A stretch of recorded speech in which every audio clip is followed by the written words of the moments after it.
so I really love story time.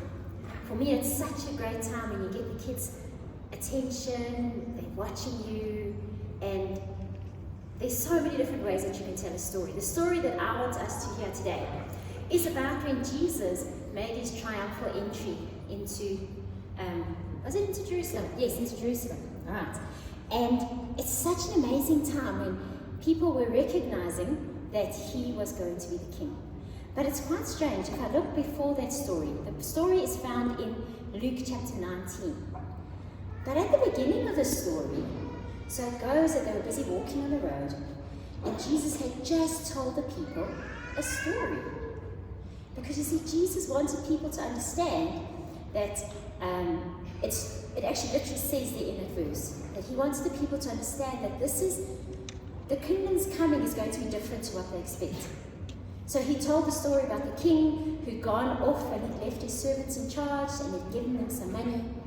And the whole point of his story, it says there, he wants to correct the impression that the kingdom of God would begin right away. It actually says that in the Bible. So Jesus used stories all the time. We know he told parables, and he says he used parables because people couldn't understand the kingdom of God. So we use stories too, just like Jesus did, to help children understand, and we want them to understand the truth. So when you tell a story, obviously an awesome place to find a story is the Bible. It's full of stories. Your testimony is a story. You can make up stories, but the important thing is that you make sure that what you're doing is telling the truth. I often find that when I tell a story, I love telling stories, I get so excited, but I forget to make sure that the message gets across. And remember, that's the whole point of everything we do, is we want the message and the truth of Jesus to get across to these children.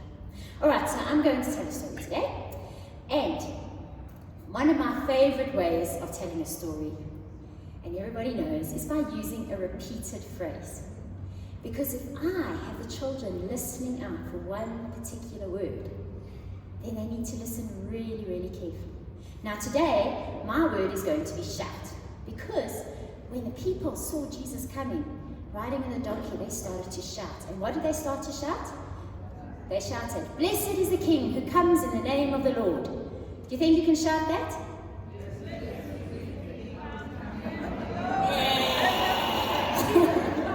I think you're going to have to jump up and say, "Blessed is the King who comes in the name of the Lord." Try again. That's better. We're getting there. Okay, there's still a few tired people.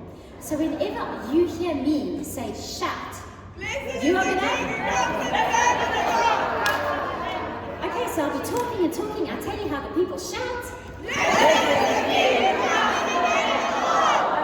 I think you're getting it. Alright, so when you tell a picture, you want to tell a story, you want to make a picture inside someone's head. That's what stories are about. You're trying to get into a child's imagination. So here they were walking down the road from Bethpage, on the way to Bethpage, and you can think maybe it was in the morning, late morning, the sun was beating down on their skin. They just had a nice story about how Jesus had told them about the kingdom, how it was coming. I think they might have been thinking about, what did that mean? And they heard the birds. And as they were walking, Jesus said to his disciples, he said to two of them,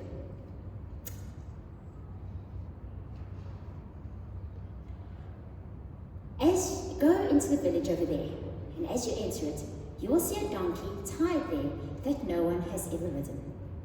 Untie it and bring it here. And if anyone asks why you are tying that colt, just say, the Lord needs it." All right, so you need to actually get the children feeling like they're part of your story. You've created a picture, they're walking together, you can use descriptive words, add a little bit of color, as long as you're not adding to the truth. All right. Does it really matter if it was the morning or the afternoon? Sometimes it does, but sometimes it doesn't. All right. But we create a picture inside the children's head. So, these two disciples, they went off to the village to go and find that donkey. Another thing that kids love is taking part in your story. We've already talked about that. So when you're getting children to act in your story, firstly, there are a few things. You don't want a child that's too young and is going to have no clue what they're supposed to do. You don't want a child that's too shy and as soon as they're standing up there, they're just going to melt and start crying. So you need to pick your volunteers carefully. All right. I'll tell you, sometimes you don't want a leader to act, because sometimes they even get shy and they start turning your story into a clown act. If you get picked as a volunteer, don't turn the person's story into a clown show. All right. Let's stick with teaching the children the truth. All right. It's a big responsibility, and we want the right kids up there. So I need 4 kids, please. 4 kids, please. All right. Is anyone willing to be a kid? I'm going to take you. There we go. Yes. Ben. And any other? Oh, okay, let's take babe. Would you come? There we go. Great. One more. There. Excellent. I have 4 volunteers. I'm very happy for that. All right. It's really fun to dress the children up. Firstly, because that's fun. And secondly, because when you dress up, you become somebody else. All right. Even Cindy said that. Right. So then it doesn't matter if I'm shy, because it's not me. I am now a tax collector or whatever. All right. So dressing up, you could say, oh, but we don't have any dressing up clothes in our children's church. But what is in your drawer? So in my drawer, I have a Kidsman t-shirt. Let's put this on baby. All right, so I'm just going to put it over your head like a whole t-shirt, don't put your arms in. All right.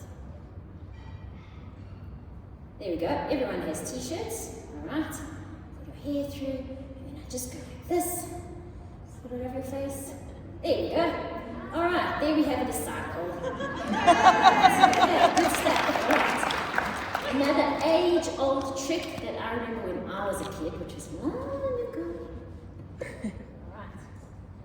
Take your towel, fold it in thirds, roll it. Hey, remember this one, eh? Yeah, remember this one. All right, okay. And you can be the owner of the dog. All right. There we go. No dressing up clothes yet. All right. We are fortunate enough to really have dress up clothes. So I need another disciple. Could you put that one on for me? Right. You can put it on properly. Right. So sometimes we're fortunate enough to be able to quickly sew something that can work. And the other character we need is a donkey. So again. All right. This is also from my drawer. Strip of cardboard and 2 ears. Alright, 4 characters. So, the donkey was tied up. Donkey, come here, please. Right. Donkey's on 4 legs, not 2. Right. You can hide that. You can tie yourself up. Alright, now, we have the owner of the donkey. You can stand right there. Disciple, you can come here. Another thing about getting children to act in the story is you need to make it easy. It must be impossible for them to make a mistake and embarrass themselves. Right, so I'm not going to make it hard for them. So Jesus told these 2 disciples to go into the village, and there they would find a young donkey tied to a post. Come to the village. Did you see that? That's exactly what Jesus said they would see. All right, and then Jesus said, if someone asks you, and you know what happened? Someone asked, all right? So, the owner of the donkey came up, and he said, why are you untying the colt?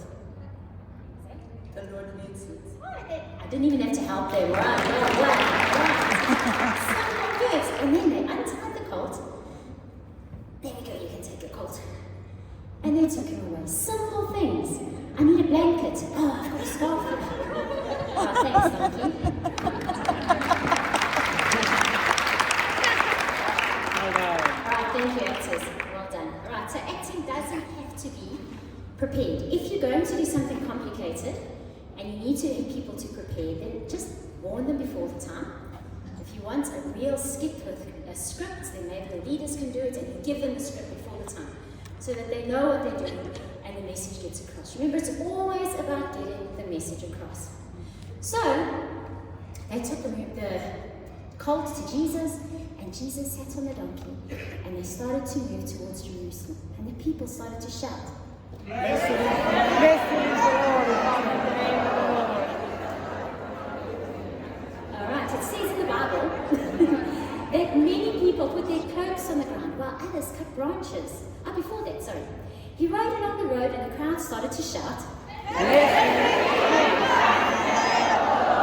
They also spread their garments on the road ahead of him. When he reached the place where the road started down to the Mount of Olives, all of his followers began to shout. And they sang and they walked along, praising God with shouts. About all the miracles they'd seen. You are fantastic. Well done. Alright, so when you tell a story, you can change the whole atmosphere of the story just by getting excited or even quiet. You can change the whole story by the way you use your voice. Your voice is such an amazing tool. Your face is an amazing tool. And your children that you're telling the story to are still a tool that you can use to tell a story. Alright, let's quickly see. So then, the story continues, okay? Other important things, you can always use a good old-fashioned flannel board. Or sometimes I like to use a video that I can voice over. Videos are cool, but children watch videos all the time. But if I can have a picture that moves and I tell the story while it's happening, that's also amazing. Alright. Sometimes we do where you just get a picture and then you add pieces to the picture. Like you've got cutouts that are laminated and you add Jesus and you add the disciples. Or you could have a picture that's covered and you reveal parts of the picture.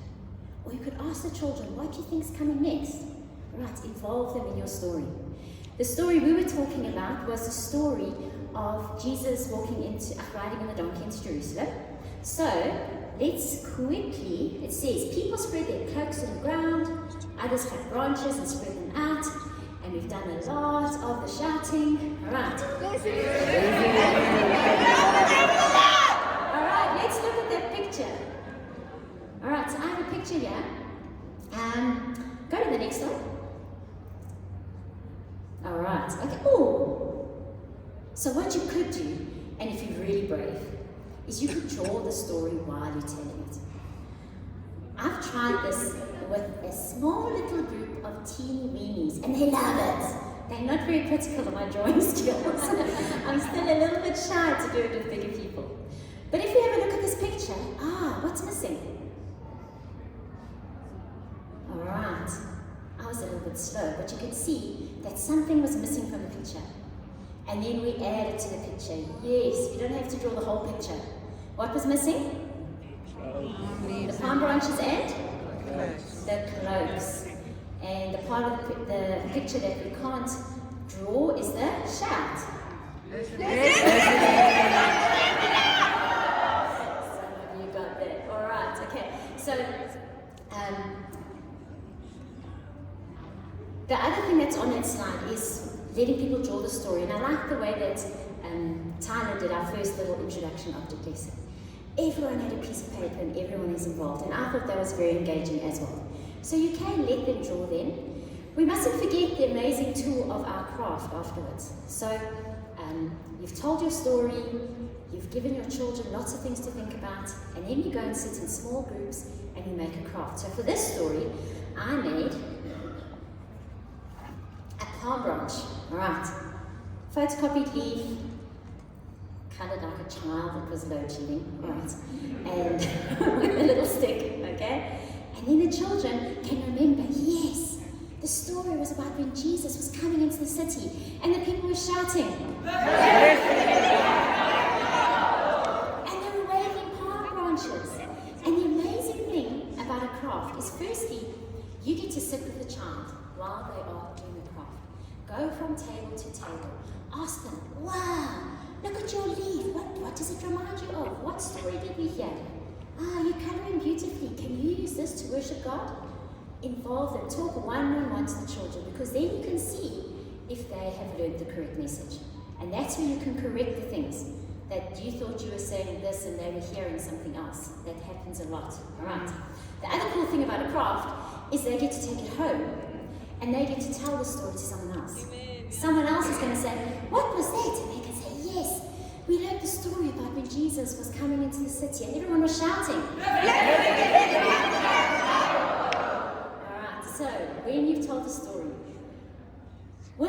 drama, the most important thing is to make sure that the truth comes out. I get so excited that sometimes I forget. All right, make sure that no matter how exciting or colourful the story is, that the children are getting the message. Okay, if we think of some don'ts, are we on the don'ts yet? Next slide. All right, don't. All right, so sometimes, remember Cindy and Nikki told us about the different levels that the children are at. Remember the children that you're working with? Firstly, don't draw your story out too much. If you spend too long going into details, sometimes you're going to lose the children. All right. If I'm going to tell them about Moses parting the Red Sea, I don't have to start with Moses boarding the bulrushes. All right. I need to take the part of the story that is going to teach the message. Obviously with keeping context, but I don't have to tell the whole story. All right. So make sure that you choose the right story to get the message across. Secondly, don't use sweet surprises. Oh my goodness. I don't even like using food to tell a story, except big weekend was it last year? I had pig slop. Oh, that worked so well because it was so stinky. And none of the kids wanted it, so that was okay. But if you have sweets or you have fruit, the kids are seeing the fruit and the sweets.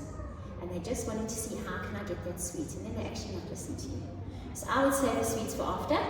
The other thing is, don't draw blood from a stone, and I think we might have touched on this. But it's quite tempting when you tell a story to ask lots of questions. And you ask another question, and then you ask another, because the child's answer is not quite right, and you're trying to draw the story out of the child. It's great to see where the children are, but this moment I have now is to teach the children the story, not to see if they know the story. Those questions, I would rather save them for the craft time, where I can ask them one-on-one. Because otherwise you might end up getting a really outrageous, untrue answer to your question that takes everyone off on a rabbit trail. So I would restrict the questions I ask in my story. I've often seen people trying to draw the story out of the kids instead of telling the story to the children. All right, remember that. Okay, and then do's. There are lots of do's as well. Okay, the first do is practice. All right. Make sure you know your story. It's always better to tell a story than to read a story if you're going to be storytelling. Make sure that you've gone over it before. When I think of this, I think about actually all of our preparation. Practice and prepare go really well together actually. Because sometimes you think, oh, I've got kids ministry, oh, when am I going to prepare? You know, for me, the best time to prepare is right now. If we finished on Sunday morning, we quickly can get together. What's happening next week? Yes, you're doing that, we've got it. You already feel more prepared. Then I'm going to be telling the story.